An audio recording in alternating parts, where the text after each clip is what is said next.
Une nuit lourde à Haïti, l'air est chaud et les feuilles des palmiers bougent à peine. Quelques lanternes brillent encore derrière les fenêtres, mais dans certaines maisons, plus personne ne dort les volets ouverts. Les chiens du quartier n'aboient plus. C'est comme s'ils avaient senti quelque chose. Et parfois, dans le ciel tropical, une lumière rouge traverse les nuages. Un peu comme une étoile filante. Mais les anciens disent une chose. Ce n'est pas une étoile, c'est elle. Une femme sans peau, avec des ailes immenses. Et une longue traînée lumineuse derrière elle. On l'appelle le loup-garou. Haïti, c'est une île des Caraïbes qui est partagée avec la République dominicaine, un territoire marqué par une histoire extrêmement dure. L'esclavage, la violence, la colonisation, mais aussi une culture incroyablement riche. Parce que les peuples amenés d'Afrique n'ont jamais totalement abandonné leurs croyances. Ils les ont cachées, transformées, protégées. Et ces traditions se sont mélangées aux croyances européennes et au catholicisme imposé à l'époque. C'est de ce mélange qu'est né le vaudou haïtien. Et dans ce folklore, une créature continue encore aujourd'hui d'effrayer certains villages. Le loup-garou. Mais attention, le loup-garou haïtien n'a presque rien à voir avec le loup-garou européen. Pas de pleine lune, pas de transformation en loup géant. Le loup-garou, c'est quelqu'un qu'on connaît. Ça commence mal.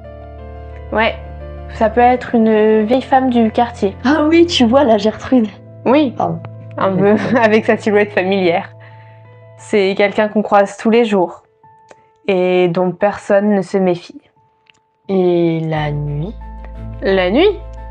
Eh ben, la nuit, elle attend que tout le monde dorme. Puis, elle retire sa peau. Ah, mais c'est dégueulasse. Entièrement.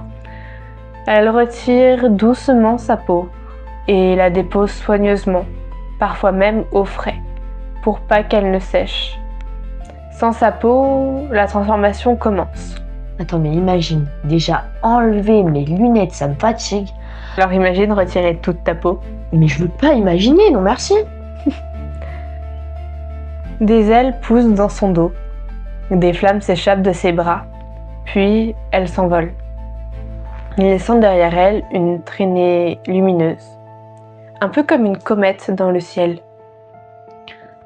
Une fois dans les airs, elle cherche. Elle cherche quoi? Elle cherche des enfants, plus exactement des bébés. Mais pourquoi les enfants? Eh bien, dans les campagnes d'autrefois, beaucoup d'enfants tombaient malades sans explication. Fièvre, faiblesse, parfois même des nourrissons qui dépérissent du jour au lendemain. Alors certains villages ont commencé à chercher une cause invisible. Et cette cause, c'était le loup-garou? Ou peut-être. Parce qu'il est plus facile de donner un visage à une peur que d'accepter de ne pas comprendre. Donc, selon certaines traditions, elle tourne au-dessus des maisons, observe les fenêtres et attend. Mais comment elle rentre? Eh ben, parfois, elle ne passe même pas par la porte. Comment ça?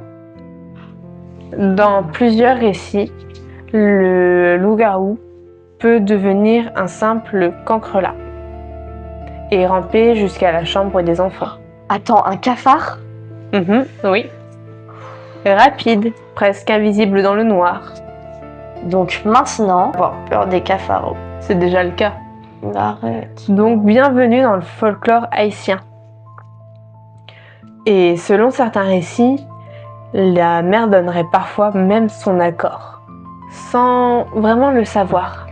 Comment on peut accepter ça sans le savoir, sans s'en rendre compte? C'est pas possible. Eh bien, tu vois, au petit matin, quand tu es dans cet état un peu entre le réveil et le rêve, quand tu es dans un état un peu étrange, à peine sorti du lit, Donc c'est à ce moment-là que le loup-garou demanderait la permission et la mère lui répondrait sans vraiment savoir.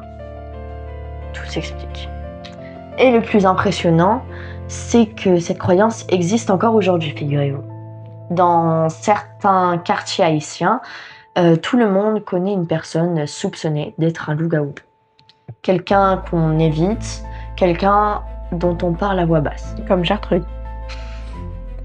Des parents racontent avoir vu une étrange lumière au-dessus de leur maison, la nuit où leur enfant tombait malade. Et ces récits se transmettent encore oralement.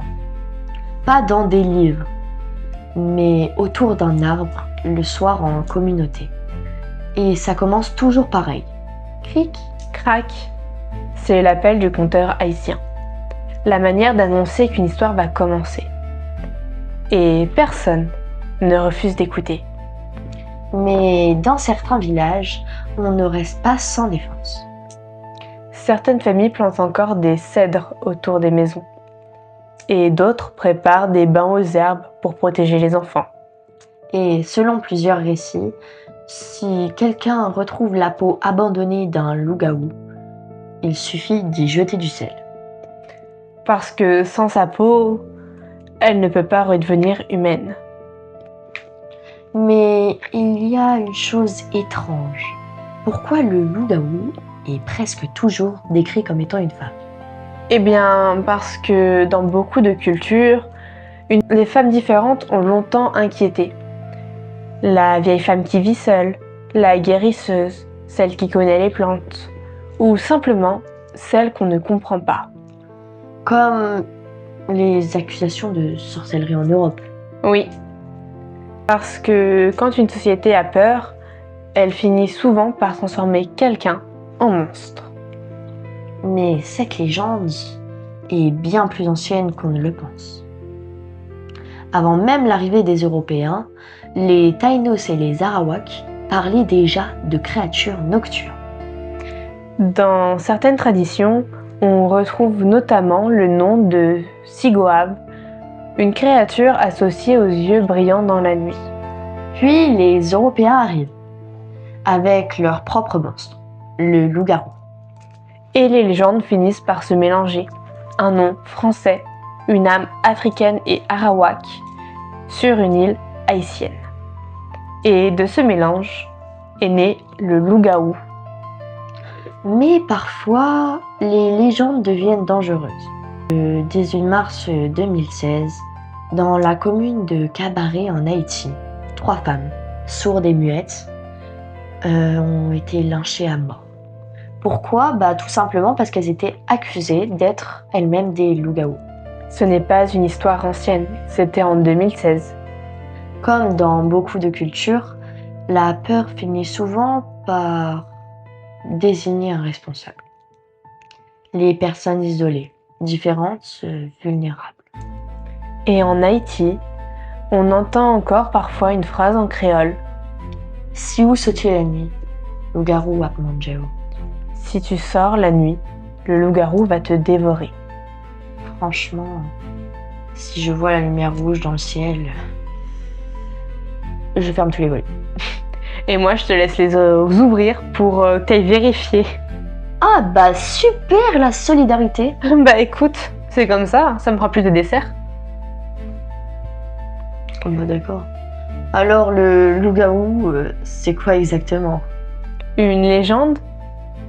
Ou une peur réelle? Peut-être même les deux. Parce que les monstres ne vivent pas toujours dans l'ombre. Parfois, ce sont les hommes qui les créent. Mythe ou réalité? On attend vos avis aux commentaires. N'oubliez pas de liker et de vous abonner. Bisous.